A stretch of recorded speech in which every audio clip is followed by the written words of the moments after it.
Comenzamos la noche en 24 horas. Ya saben que como cada noche, entre las 10 y las 12, les acompañamos con toda la información y el posterior análisis de lo ocurrido a lo largo del día. Hoy nuestro set de análisis está compuesto por el siguiente equipo de analistas. Están con nosotros Manuel Cerdán, también Antonio Casado, Victoria Lafora y Pedro Narváez. Con ellos estaremos tan solo dentro de unos minutos después de conversar con nuestro invitado de esta noche, que es Juan Carlos Girauta, el portavoz parlamentario de Ciudadanos. Señor Girauta, muy buenas noches. Muy buenas noches. Y bienvenido a la noche en 24 horas. Encantado de estar aquí. Bueno, ya decíamos que ha sido un día más de vértigo en los acontecimientos políticos que se han conocido con ese desafío a la legalidad en Cataluña. La noticia del día, o al menos el día empezaba, con la noticia de la contestación al requerimiento del Gobierno en su segundo plazo por parte del presidente de Cataluña. En líneas generales, ¿qué le ha parecido a Ciudadanos esa respuesta que ha desembocado luego en todos los acontecimientos del resto de la jornada? La respuesta del señor Puigdemont es una amenaza al Estado envuelta en 5 o 6 mentiras. Es decir, que con mucha solemnidad hace ahí un despliegue de argumentos que son todos falsos, todos ellos, uno por uno, y en mitad de esas mentiras hay una amenaza. Hay que recordar de todas maneras que esta no era la respuesta al requerimiento. La respuesta al requerimiento tenía que ser el otro día, cuando se le pedía... El primer plazo, ¿no? Claro, cuando se le pedía al señor Puigdemont que aclarara si se había declarado o no la independencia. No lo aclaró y entonces este segundo plazo era un plazo para restablecer el orden constitucional. O sea, lo digo porque claro, suceden tantas cosas que a lo mejor la gente ha interpretado que puede contestar ahora o luego o más tarde. Oiga, propiamente el marco era ese y es un supuesto de libro. Quiero decir que si uno lee el tenor del artículo 155 de la Constitución, se da cuenta de que la previsión que hace esa cláusula de cierre del modelo de un Estado compuesto altamente descentralizado, que tiene que tener una cláusula de cierre, que está casi trasladada, casi enterita de la Constitución alemana. Pues es que encaja como anillo al dedo. Es que los supuestos que se prevén en el 155 son los que se dan en Cataluña en este momento, ¿no? En relación a esa primera carta que abrió un poco la jornada de hoy, luego veremos el análisis también de la reacción del Gobierno a través de su comunicado, decía usted, plagada de mentiras. El presidente Puigdemont da por válidos una vez más los resultados del referéndum de lo que se llevó a cabo el día 1 de octubre. ¿Piensan ustedes que eso va a seguir siendo así? ¿Ellos se van a seguir apoyando en esa consulta que se llevó a efecto de la manera que toda la opinión pública pudo comprobar?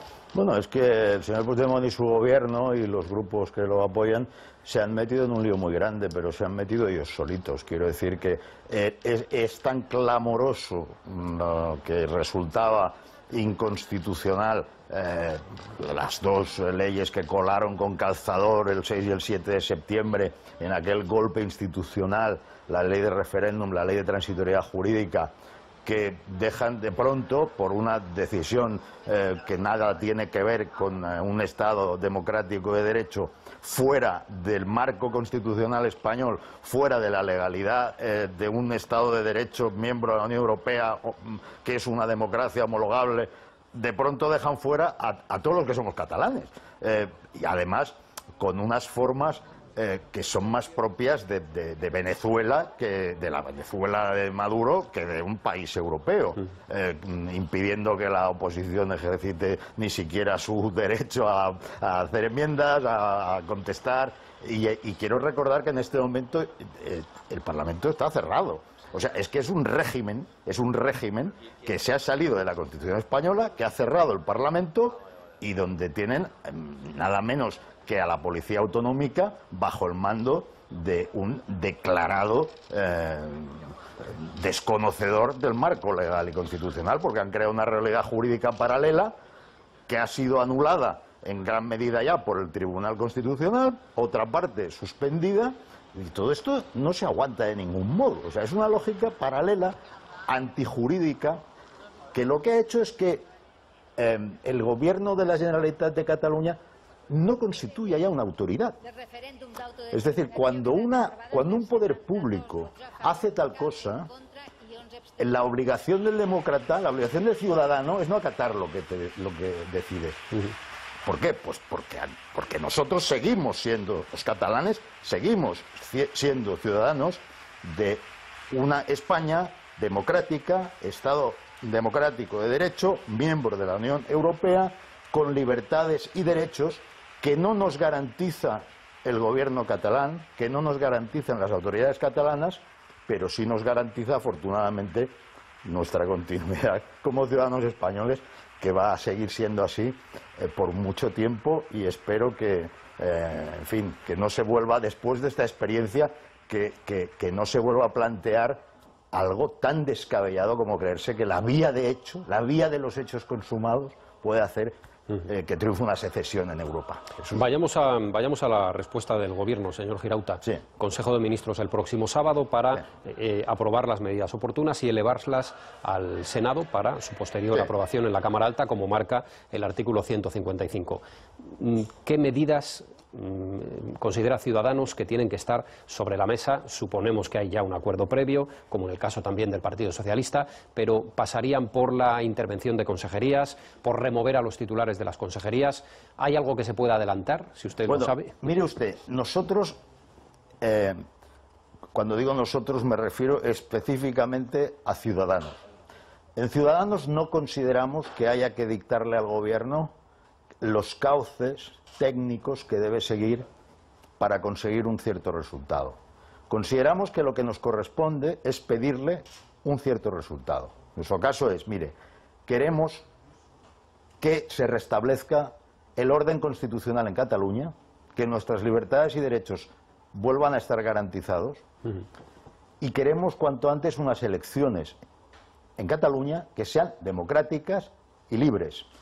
Eso ya implica muchas cosas, porque si unas elecciones tienen que ser democráticas y libres, como no puede ser de otra manera, tendrás neutralidad institucional, tendrás la Junta Electoral Central controlándolo, tendrás seguridad, no tendrás coacción. Por lo tanto, eso es lo que nosotros pedimos. El cómo lo haga desde el punto de vista jurídico el Gobierno no nos compete a nosotros. El Gobierno tiene muchísimos más servicios jurídicos que nosotros. Tiene infinitos informes que nosotros no podemos tener. Nosotros tenemos los nuestros. Lo que sí sabemos es el derecho que nos asiste a exigir el restablecimiento del orden constitucional, y lo que sí tenemos es una posición política que consiste en transmitir, mire, creemos que lo mejor es elecciones en Cataluña, 155 para convocar elecciones. Ahora, si otros partidos quieren interferir en el modo en que desde el punto de vista técnico-jurídico el Gobierno lleva a cabo eso, es su decisión. La nuestra no lo es. La exigencia de Ciudadanos, por tanto, sigue siendo la aplicación del 155, asunción de competencias para la convocatoria de unas elecciones anticipadas en Cataluña.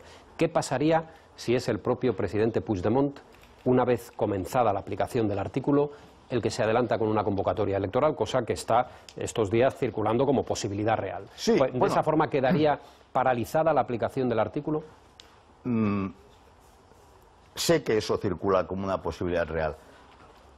La pregunta es, ¿esas elecciones serían unas elecciones democráticas? ¿Habría neutralidad institucional? ¿Estaría sujeto el proceso entero a la supervisión y control de la Junta Electoral Central? Usted sabrá que en Cataluña no tenemos ley electoral. Es decir, Cataluña, que ha sido capaz de proclamar la independencia, no ha sido capaz de aprobar una ley electoral como tiene otras comunidades. Se supone que estaría sujeta a la ley orgánica electoral, ¿no? Está sujeta a la LOREC, ¿no? ¿Habrá neutralidad de las instituciones? ¿Podrá hacerse pues una precampaña y campaña donde no estén interfiriendo permanentemente elementos extraños? Esa es la pregunta. O sea, el que crea que con el señor Puigdemont se pueden cumplir todos estos requisitos, pues adelante. Nosotros lo que exigimos son elecciones en Cataluña, y creemos que la única manera, elecciones democráticas, no teatro pseudodemocrático. Si eso se produce, si hay elecciones democráticas, nuestra opinión es que van a llegar a través del 155. Si alguien pues, considera otra cosa, vamos a ver si sucede y si todo lo que yo le digo se garantiza. Pues las elecciones es una cosa muy seria. O sea, en unas elecciones no puede usted tener al gobierno haciendo de partido, de gobierno, diciendo que la ley española no vale o que vale hasta el punto que decide él y que otra que está declarada inconstitucional o suspendida sí que vale. Si estamos en esas circunstancias, es que comprenderá usted que no van a ser unas elecciones libres. El Partido Socialista apoya la intervención, la aplicación del artículo 155 y también pide la convocatoria de elecciones anticipadas por parte del Gobierno, pero hace un matiz, que esa aplicación del 155 sea muy limitado, ha dicho hoy uno de sus representantes, y muy breve. ¿Es posible que eso sea así? ¿O ustedes creen que se extenderá en el tiempo esa intervención o suspensión parcial de la autonomía? No tengo ningún problema con que el Partido Socialista lo vea así, mientras sea suficiente. Es decir, si la intervención garantiza lo que yo le he dicho, pues claro, que sea la mínima que garantiza eso y que dure lo mínimo como para garantizar eso. Pero eso es el núcleo.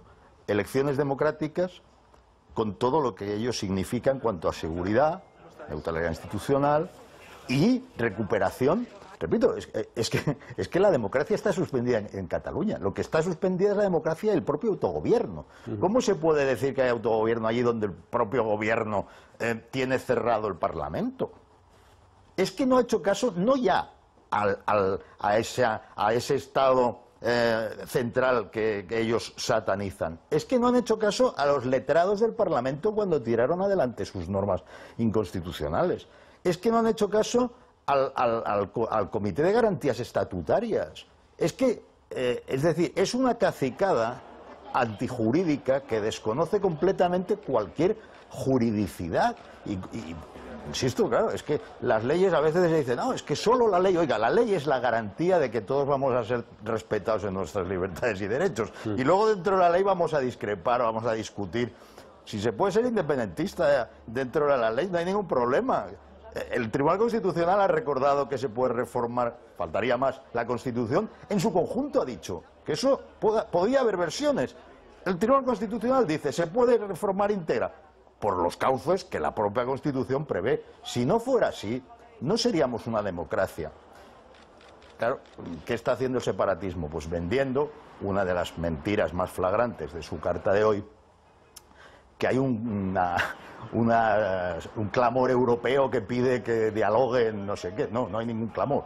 O sea, Europa sin fisuras apoya, como no podría ser de otra forma, apoya la Constitución española, y no podría ser de otra forma porque el artículo 4.2 del Tratado de la Unión dice que en las materias que se refieran a los conflictos territoriales y todo eso, se está a lo que dice la Constitución del país miembro.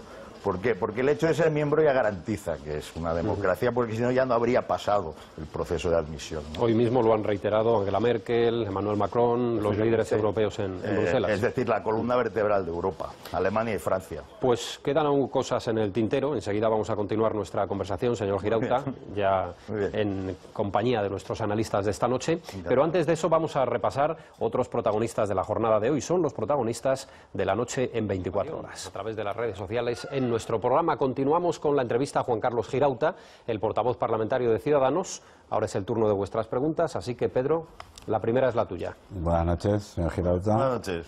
Quería saber qué razones le ha dado a Ciudadanos el Gobierno para no aplicar el 155 hasta ahora. Bien, más que razones, nosotros somos conscientes de que la aplicación le corresponde al Gobierno, ¿no? Y el presidente del Gobierno pues ha tenido su criterio. No tenemos nada que decir a ese respecto. Yo creo que lo que nos corresponde ahora, dada la gravedad de la situación, es recordar lo que hemos dicho desde el principio y antes que nadie, que es que nosotros apoyamos al Gobierno sin fisuras en esta cuestión, en esta materia. Y yo creo que ir a buscar...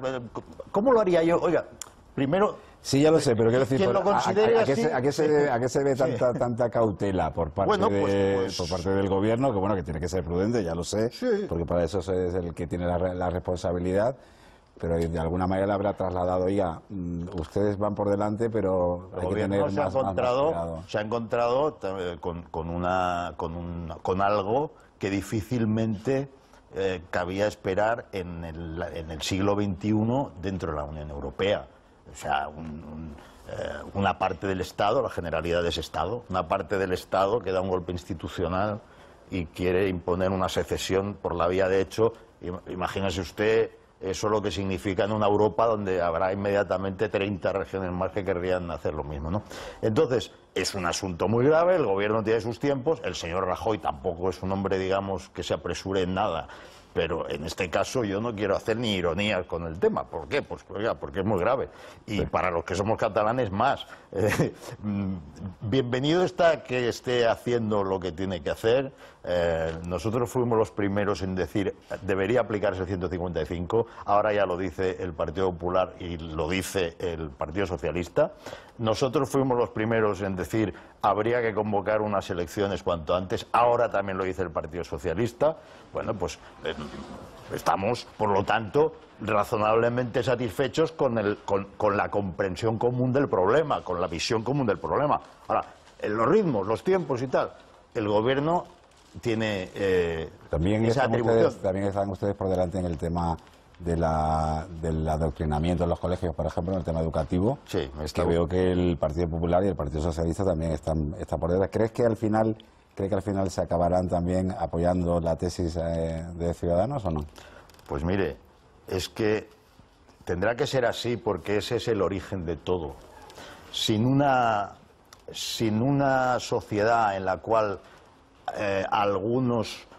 muchos están utilizando la escuela para adoctrinar y para sembrar odio hacia todo lo español, no sucedería que el independentismo haya pasado de ser el crónico de entre 15 y 20%, que era siempre, a ser el 40 y tantos %.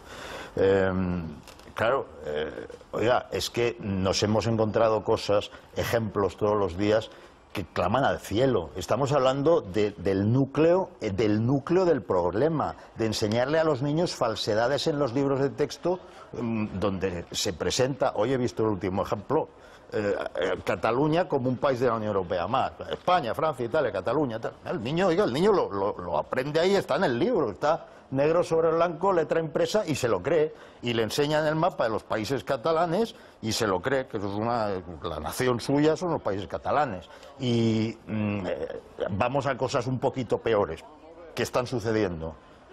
Es que en este proceso se ha llevado a niños en horas lectivas a manifestaciones.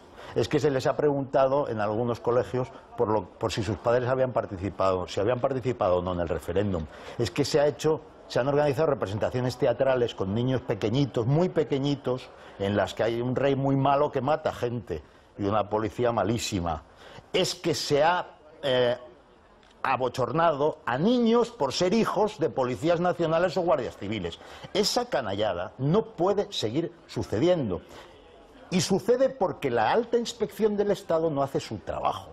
Y nosotros lo que hicimos el otro día fue poner eso de manifiesto con una serie de ejemplos en una vibrante y brillante intervención de mi querido Toni Cantó, y lo que nos encontramos es que esa PNL ni siquiera contó con el apoyo del Partido Popular. Claro, ahora entendemos por qué han podido hacer eso durante décadas.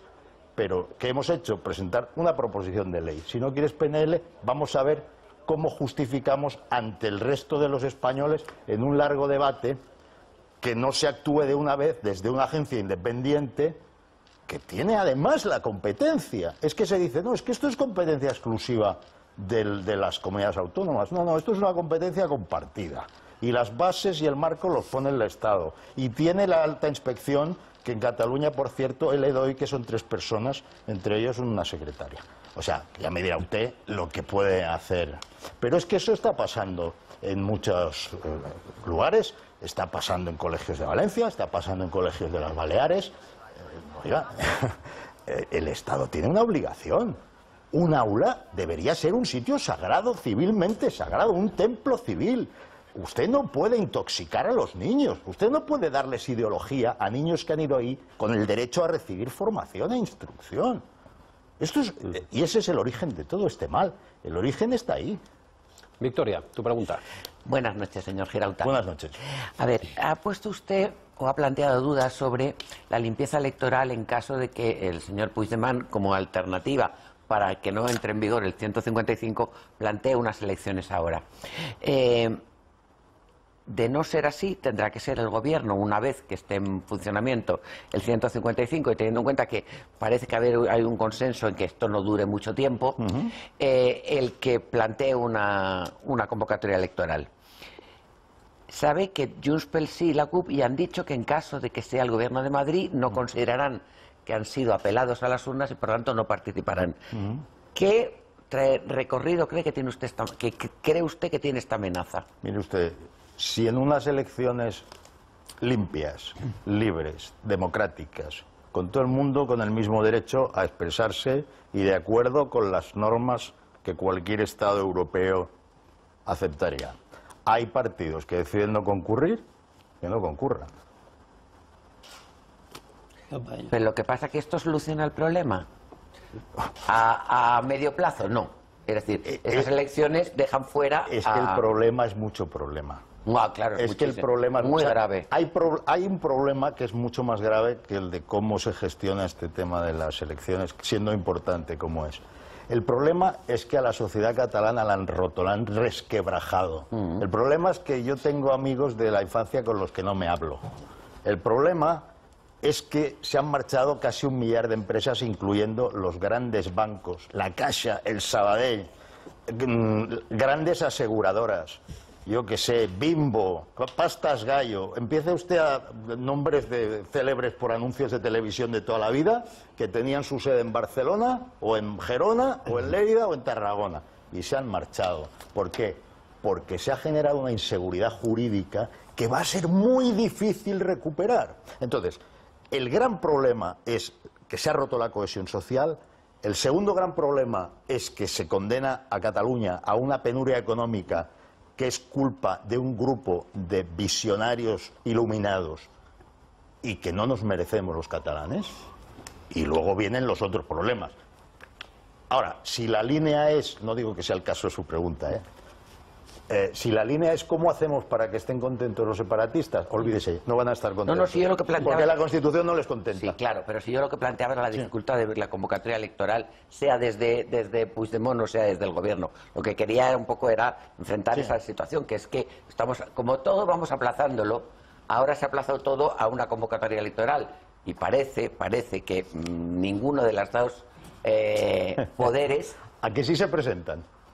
Pues eso es lo que le preguntaba, eso es lo que preguntaba. Que sí se presenta. Vale.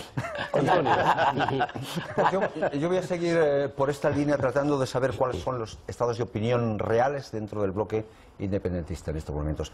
Porque se mencionan 4 grandes elementos que han cambiado el panorama. Uno es el aislamiento internacional, otro es la fuga de las empresas, otro es la reacción popular en defensa de la Constitución, o sea, lo que ocurrió el domingo en Barcelona, ese domingo. Y hay un elemento, es al que voy, el de la fractura interna entre los independentistas.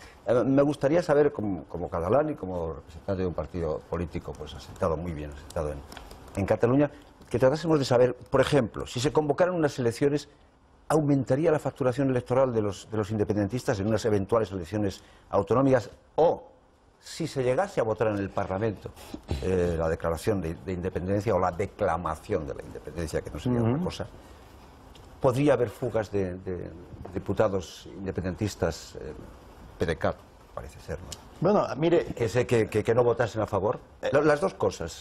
Quizás sí, pero hay mucha gente... Está aumentando el número de independentistas, lo estamos multiplicando, como dicen algunos, que si se aplica el 150 se multiplican, cada vez hay más independentistas, o va... No, yo lo que he visto en los últimos tiempos es que Puigdemont ha incrementado el número de patriotas españoles de una forma espectacular, ¿no?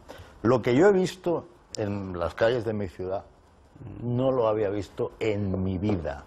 Y tengo lógicamente memoria desde el principio de la democracia, que es 1 millón de personas en la calle defendiendo su condición de ciudadanos españoles, de sujetos con libertades y derechos que exigen que se les respete.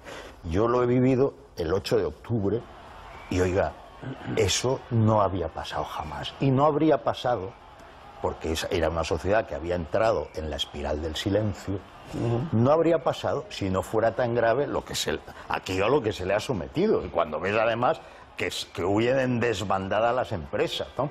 Pero de todas maneras, que se traduce en votos. Déjame que... Exacto. Bueno, hay mucha gente seria, que ha puesto sus esperanzas en el fraccionamiento del independentismo.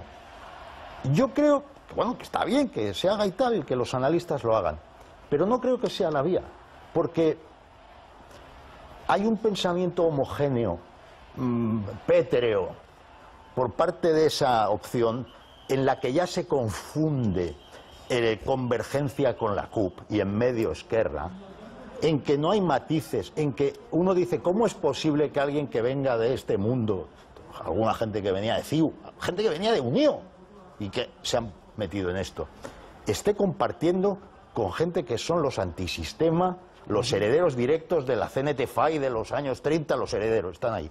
¿Cómo es posible? Bueno, es posible porque comulgan en cuanto a algo que es esencialmente el nacionalismo, que siempre en la historia de Europa ha demostrado que provoca catástrofes. Entonces, yo confiar en que haya gente que ahí dentro que tenga sentido común. Oiga, es que el que tiene sentido común ha saltado ya. Es que el señor Durán y Lleida, que estaba ahí y que estuvo en gobiernos de ellos, saltó.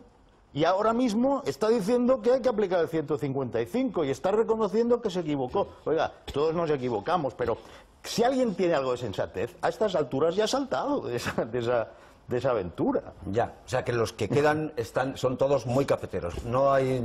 hay que ser muy cafetero para estar en un proyecto así. No quiero decir con eso que no vaya a pasar, yo no soy ningún adivino. Lo que quiero decir es que políticamente hay que tener poca esperanza en eso. ¿Que luego sucede? Pues bien, mejor. Si luego sucede, mejor, pero nosotros no podemos planificar políticamente a partir de la hipótesis de que eso vaya a suceder. Lo que tenemos que hacer es exigir el restablecimiento del orden constitucional, si es que es muy sencillo, pero no por eso que dicen, no, es que ustedes se empeñan en la ley. Oiga, es que la ley es lo que permite que convivamos. Es que la ley es lo que permite que yo pueda ir por la calle y usted no me pueda matar. Es que eso es la ley. Cerdán, tú dirás. ¿Qué tal? Buenas noches. Vamos, el Gobierno, en función del 155, tiene que aprobar las medidas que presentará al Senado. No le voy a preguntar a usted si el señor Rajoy se la ha comentado al señor Rivera, porque no me lo va a decir. Pero sí le voy a preguntar si se va a hacer desde un consenso tanto con ustedes como con el Partido Socialista. Y después, ¿usted se ve en un escenario de aplicación del 155 con un gobierno catalán interino 2 meses de campaña electoral, con los tramposos que han demostrado que son, controlando un proceso electoral? Eso puede ser verdaderamente nefasto. Y termino. Esta tarde ha dicho Maillo, el portavoz del Partido Popular, que el gobierno puede despojar a la Generalitat y al señor Puigdemont de la potestad de poder convocar elecciones. Esa sería una solución, ¿no? Claro. Porque ellos van a tener un plan B, seguro. Pero es que justamente a eso es a lo que nos hemos referido nosotros desde el primer momento, a que el 155 le permite al gobierno hacer eso y convocar las elecciones, claro. A eso nos referimos. Pero no que haya otra nueva trampa de que al mismo tiempo convoque elecciones el señor Puigdemont. Bueno, es que eso es lo que le... ¿Quién va a tener preeminencia del señor Puigdemont? Se puede esperar cualquier cosa, ¿eh? No, hombre, vamos a ver. Si depende del orden en que se produzca y de las condiciones en que se produzca. Si el gobierno de España convoca unas elecciones en aplicación del 155, pues esas son las elecciones. El otro puede llamar elecciones a una fiesta, si quiere, pero las elecciones serán estas. Y luego... la fiabilidad o no, el mecanismo, usted me hablaba de los mecanismos que exactamente se... Yo quiero decir que el consenso de los partidos constitucionalistas que conformamos la inmensa mayor parte del Congreso de los Diputados y del Senado está ahí. Es bueno que este consenso exista en el PP, el PSOE y Ciudadanos. Oiga, esto es muy positivo, porque otra cosa sería muy rara. Lo raro es que no estén otros, digamos, porque los grandes desafíos contra el Estado que se han vivido, el golpe de Estado de Tejero, la ETA y ahora una revolución desde coche oficial, pues siempre ha estado, digamos, por orden, pues en el 23F estuvo todo el mundo, todos los partidos que tenían representación en el Congreso. contra la ETA, pues había algunos que no estaban, ya lo sabemos. Y ETA, pues un poco menos, pero seguimos siendo más del 70% de los representantes del pueblo español. Entonces, eso hay que ponerlo en valor. Luego habrá discrepancias o no sobre el cómo. Nosotros no las tendremos porque ya hemos dicho que el cómo, que lo decidan los infinitos abogados del Estado que tiene el gobierno. ¿Ustedes esperaban esa reacción tan proindependentista de la alcaldesa de Barcelona y ese desmarque de Podemos? ¿Lo esperaban? Sí, porque es que la señora alcaldesa de Barcelona ya sabíamos que era independentista, porque el 9N se hizo ya en su día una especie de simulacro de referéndum en el que, no sé si recuerdan, había una pregunta en árbol. Y si se votaba sí, eras un independentista de verdad. Sí. Y ella votó sí. Entonces, yo, como no la tengo por tonta, la señora Colau, creo que si ella ha dicho sí, cuando le han preguntado si quiere un Estado, que Cataluña sea un Estado y que ese Estado sea independiente, pues será que es independentista, ¿o no? ¿No? Me parece. Entonces, nosotros ya lo sabemos que ella es independentista. Ahora, también sabemos que ella busca el voto de gente que no lo es, porque aquí todo el mundo es muy cuco, otro voto también. Déjeme que le pregunte por dos cosas que han ocurrido esta noche. La primera de ellas es una comunicación que han hecho Asamblea Nacional Catalana y Òmnium Cultural a través de la Crida per la Democracia. Piden a los ciudadanos de Cataluña que retiren dinero, la cantidad que sea, de los 5 principales bancos de Cataluña mañana entre las 8 y las 9 de la mañana, como boicot a las entidades bancarias que están saliendo de Cataluña, ¿no? Es una muestra más de quiénes son y cuál es el carácter de aquellos que han estado en la práctica mandando durante el procés, que son la Asamblea Nacional Catalana, Òmnium Cultural y la Asociación de Municipis per la Independencia, ¿no? Los que han mandado de verdad, aquellos en los que ese tigre en el que ha creído poder cabalgar la burguesía, lo que queda de la burguesía de CiU, que ya no es burguesía ni es nada, es un funcionariado raro, es el tigre. Ese es un tigre. Y el tigre no lo cabalgas porque se te come. Y esta es la muestra. Quieren provocar un corralito. Quieren provocar un corralito en Cataluña. Es que solo eso ya nos debería dar una idea de lo que son. O cuando exigen al gobierno español que saque de Soto del Real a sus 2 presidentes. Que el gobierno español no decide las prisiones preventivas.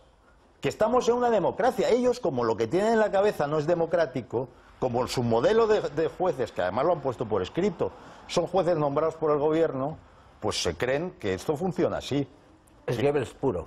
Es terrible. El resultado de repetirlo muchas veces. Menos mal, señor Girauta, hasta que parezca una cosa verosímil, que de verdad es el gobierno el que el artículo aquel del Estatut que fue derogado, del que tanto se quejan, impidió unos jueces nombrados por la Generalitat. Oiga usted, ¿Qué acierto? Y qué acierto que lo traiga usted a colación ahora. Los 12 aquellos artículos que fueron nulos. 13 creo que eran. 12 o 13. Pero habían varios referentes al sistema judicial. Casi todos ellos tenían que ver con eso. Si no se hubiera anulado aquel pequeño grupito de artículos del Estatuto, en este momento no se podría haber hecho. Estarían ahí los jueces nombrados por la... Y la segunda cuestión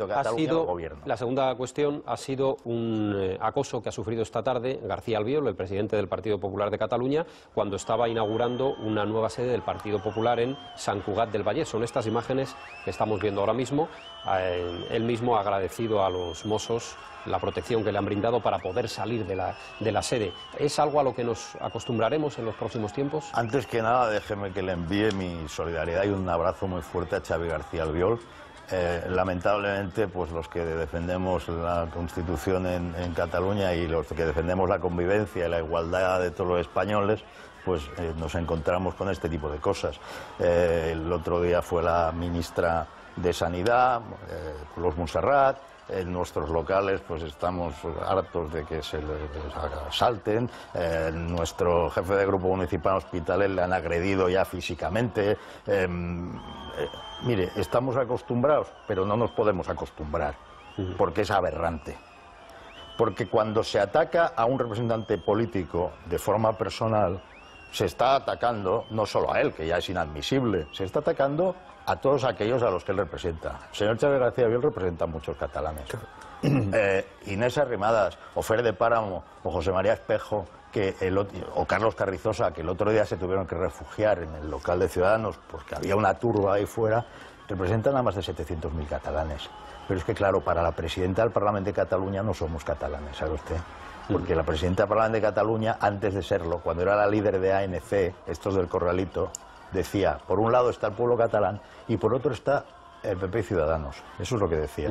También ha habido un acoso a Mónica Oltra esta mañana en Valencia por parte de... que denunciamos con la misma grupos fuerza ultraderechistas. y que me gustaría que los scratches de una vez fueran condenados por todos cada vez que se producen, independientemente de a quién se lo hacen. Porque algunos se inflaman cuando se lo hacen a los suyos, pero cuando se lo hacen a los otros se quedan tan tranquilos. Oiga, que no, que el scratch es una violación, aunque, por cierto, alguien me recordaba hace poco, me parece que ha sido tú, que hay una sentencia judicial que decía que eso era libertad de expresión. Que era libertad de expresión. Sí, cuando al principio de este fenómeno ocurrió, efectivamente. No, mire, es que no puede ser. Tenemos que poder expresarnos en libertad. Y pues en el caso de Mónica Oltra estaban sus hijos cenando en ese momento en el interior de la vivienda, pues y tuvieron que escuchar los gritos contra su madre. Víctor, cuando le hicieron el mismo scratch en la puerta del piso de González Pons, por ejemplo, no salieron solidariamente. Tú has tenido ahora, por una dignidad política, solidarizándote. Yo también rechazo ese scratch, ¿no?, a la señora Oltra, pero entonces ellos se mantuvieron en silencio. No criticaron ni rechazaron, ni Podemos, ni Izquierda Unida, y todo lo contrario, decían que era una manifestación de libertad de expresión. Lo tenemos que dejar ahí. Gracias, Juan Carlos Girauta, por acompañarnos. Muchísimas gracias. Hasta una próxima ocasión. Gracias.